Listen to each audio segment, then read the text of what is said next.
যারা চাঁদাবাজি করো, মস্তানি করো, আমি বুঝি না তারা কি জাতের লোক, গায়ের রক্তটা কিসের, মানুষের রক্ত না পশুর রক্ত? চাঁদাবাজি করতে যাও কি জন্যে? একটা মানুষ বহু টাকা বহু কষ্ট করে জমি জমা বিক্রি করে ব্যবসা করতেছে, সেখানে যাইয়া আমাদেরকে 2 লক্ষ টাকা দিতে হবে। কি চাঁদাবাজ এবং মাস্তান যারা চাঁদাবাজি করতে যাও, মানুষের কাছে খয়রাত চাও, ওই ভিক্ষা করে খাওয়া অনেক ভালো। মসজিদের সামনে এখন থাল নিয়ে বসে থাকো, যা আল্লাহর রাস্তায় খয়রাত দাও।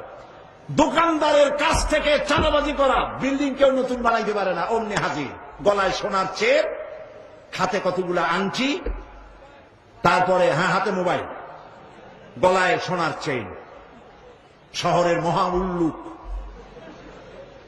জানোয়ার বলতেছে এখানে ইট ফেলাইতে পারবে না, রড দিতে পারবে না আমাদেরকে সান্দানা দিয়া। এটা কি মানুষ? বলেন মানুষ? এরা মানুষের সন্তান?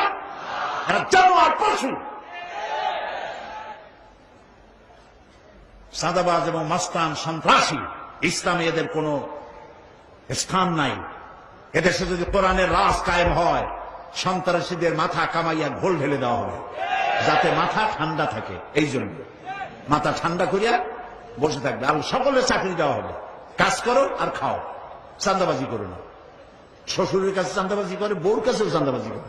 এত বড় লক্ষ্মী ছাড়া বউরে যায় বলে আমার হিরোইন খাওয়ার পয়সা দিবি। পত্রিকা আসছে না ভাই? কত বড় শয়তান, বউর কাছে চাঁদা চায়।